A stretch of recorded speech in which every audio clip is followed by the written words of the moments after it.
Welcome to the Lorecast, where we look into the lore and the stories by which we live.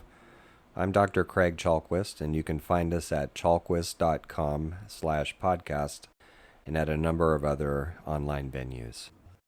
Is human nature innately good? Or innately evil? Or just neutral? It seems that to maintain that human nature is innately good is the tougher argument, that it's fairly easy to find examples of people being evil at all levels. We have a worldwide economic system that's based in part on pillaging people who can't defend themselves, for instance. As I record this, there are several members of the U.S. Congress who are under investigation. And instead of denouncing them, their supporters are making excuses for their evil behavior. So one could come up with many examples of this sort of thing. But I think we need to look a bit deeper. And what we need to consider, first of all, is what do we mean by good? And second, once we get a little bit clearer on that, can a case be made? And in a moment, I'm going to draw on the Chinese philosopher Mencius, also Meng Tzu, and known by other names, because he addressed this question before almost anybody else did. And when I think about all the humanistic psychology I soaked up over the years, I hear so much Mencius in it, whether he's acknowledged or not. Usually not, actually. I think he just anticipated a lot of this. So we're going to see what he has to say, and I'll add a few of my own experiences into the mix as well. So in terms of human nature being innately good, and what does the word good mean? Well, if we have a shallow understanding of good, it's easy to shoot that whole argument down. If we mean nice, for instance, or good in terms of having good manners or being pleasant to be around or whatever, that's all rather surface. We can go a little bit deeper if we think about good in quotes, more along the lines of an innate tendency to actualize oneself. There's the humanistic psychology part. But it's also Erich Fromm and Karen Horney and a number of others.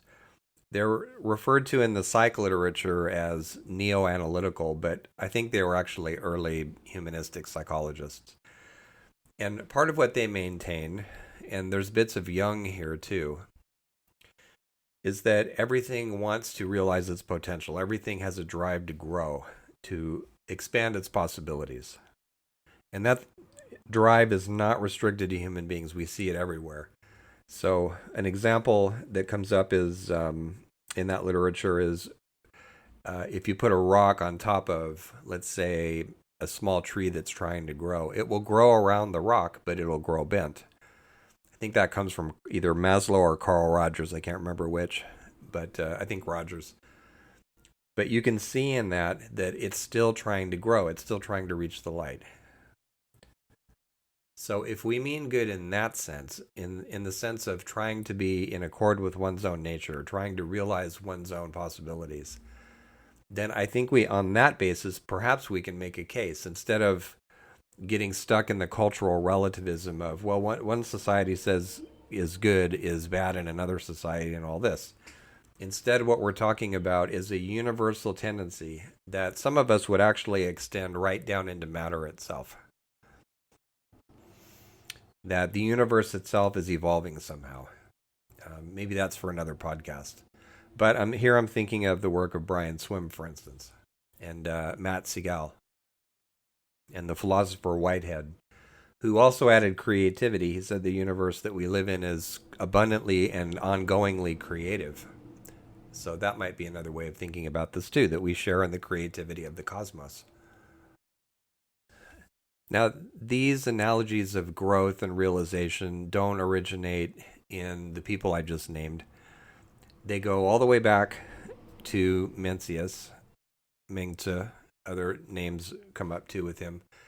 And so let's talk about him a little bit. He was such an interesting man, and he was born around the year in the Western calendar, maybe 370, 371, 23 BCE.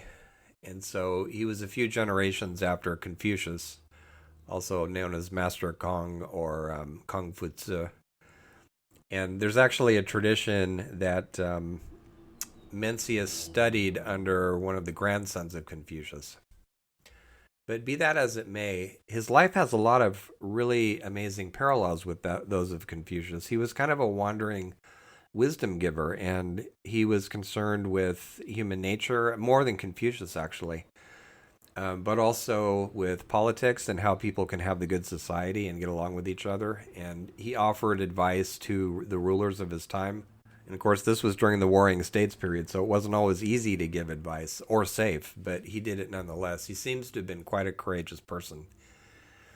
And many of the values we think of as part of traditional Chinese society were emphasized not only by Confucius, but also Mencius, who in some ways was kind of the next evolution of Confucian thought. And so he emphasized things like filial piety and respect for elders and so on. So we can picture him going around China. He was born in Shandong province and speaking to people about developing one's own character. This, by the way, is during the time of Plato in the West. Developing one's own character. And that if we do that to the utmost, we serve heaven. And he talks about heaven a lot. And so this is going to be too brief to do any justice to this because it's an enormous concept, perception, whatever you want to call it, in Chinese history and tradition. But heaven at times has been personified as a sort of fatherly figure, a celestial figure. So there are some similarities to the Western idea of God. Carl Jung would have said the God image. But they're not really exact. And so you could think of heaven as a sort of overriding power that orders the universe. Maybe that would be a good way of thinking about it. And heaven is the source of all earthly things, including virtue, all good earthly things. And so to be in accord with heaven, as well as to be in accord with earth, is a good thing. And so what Mencius says is that if we want to be useful members of our culture and useful in our families and also wise, then one of the things that we have to do is a form of self-cultivation through which we go looking, we seek for the lost original mind. We seek for the goodness that we come in with. And he seems to have been the first to really emphasize that aspect of human nature and to use very similar analogies to what we talked about previously. So Mencius talks about growth, for instance, and how even when growth is hindered and stunted, it's still, the impulse to grow is still there. It's still trying to break through, even if you can't see it on the surface. And so from this springs not only his view of human nature, but also his view of human society. So for instance, he was a huge advocate of what he referred to as humane government. Not government for material advantage, not oppression, not keeping people down or controlling them, but governing in such a way that it calls on the best in human nature throughout the society. A kind of government that recognizes that although different people have different titles, roles, and responsibilities, which for Mencius have to be clarified, they have to be rectified. Not only that, all the differences, but for Mencius, underlying all that, we're the same. We're all part of the same family. And so he's not boasting when, during one of his conversations with different people who are asking him about how does all this work, he refers to two legendary figures, Yao and Shun, who are, you could think of them as sage kings from the ancient past in China. Yao was in power at one time, and then he was followed by Shun because heaven decided that Shun was the appropriate leader.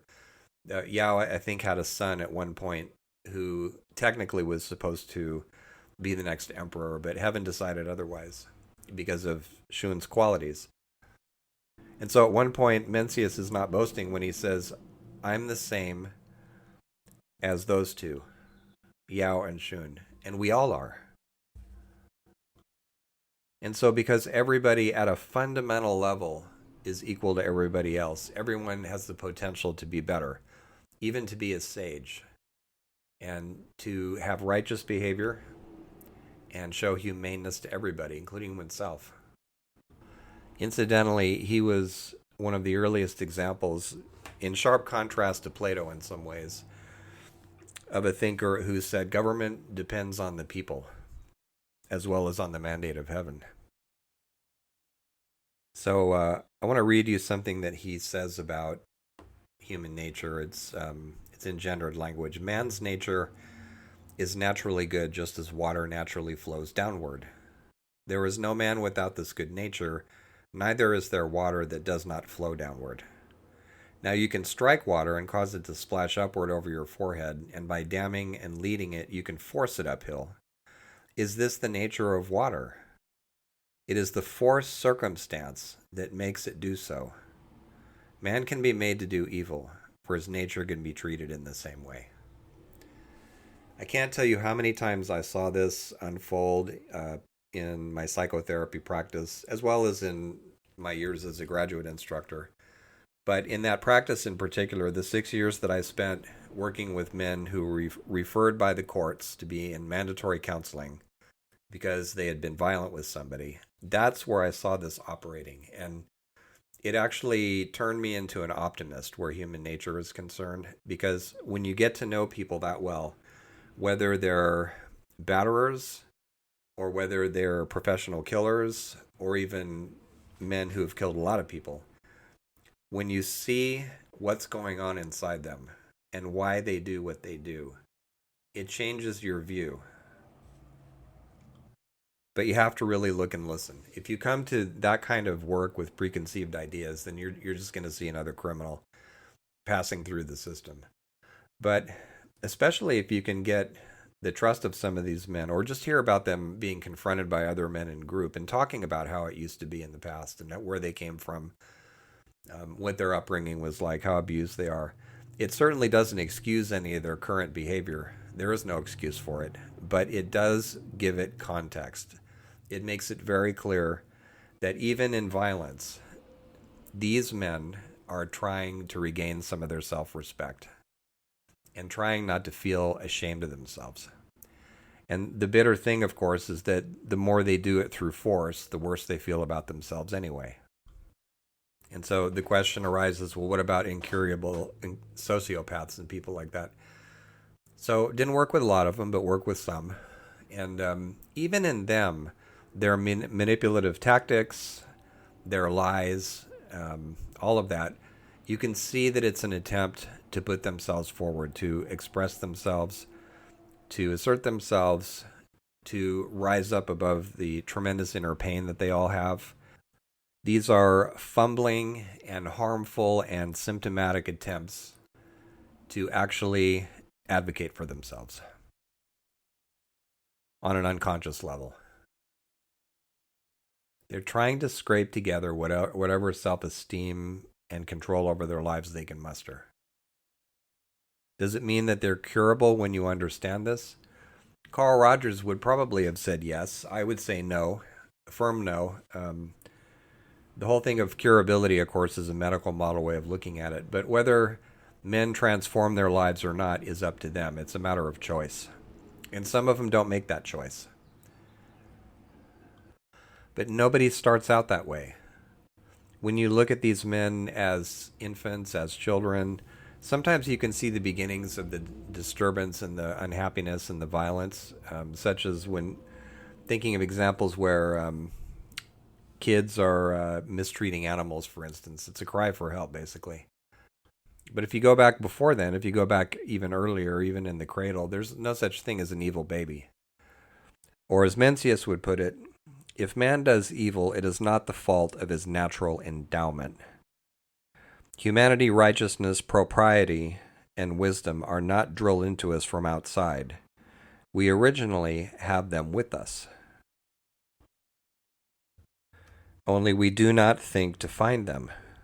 Therefore it is said, seek and you will find it, neglect and you will lose it.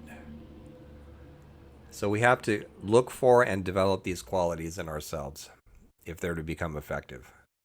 One of the things I appreciate about how Mencius holds all this is he not only makes room for choice and says it's up to us to do the work, but he doesn't try to soft pedal evil. He doesn't pretend that um, we're all good and we just get confused about things and or any of that. Here's another example. He says the trees of New Mountain were once beautiful, but can the mountain be regarded any longer as beautiful since being in the borders of a big state, the trees have been hewed down with axes and hatchets. When people see that the mountain is so bald, they think that there was never any timber on the mountain. Is this the true nature of the mountain? And he compares the way we lose our goodness to the way that mountain got butchered. There's a hint here, too, about our current planet-wide environmental crisis as well. When we look around ourselves and we see the pollution and destruction and everything else going on, that's us. That's a reflection of us, that we've lost ourselves. Mencius continues, therefore, with proper nourishment and care, everything grows, whereas without proper nourishment and care, everything decays. Confucius said, hold it fast and you preserve it. Let it go and you lose it. It comes in and goes out at no definite time and without anyone's knowing its direction. And Mencius comments, he was talking about the human mind. Mencius also criticizes thinkers of his day for not leading us back to our own nature and getting lost in abstract arguments. I wonder what he would have made of the centuries of abstract Western philosophy that came after him. He comments, what I dislike in your wise men is their forced reasoning. If those wise men would only act as you did when he diverted the water to the sea, there would be nothing to dislike in their wisdom. Yu is a famous figure out of Chinese legend who saved things by diverting a river.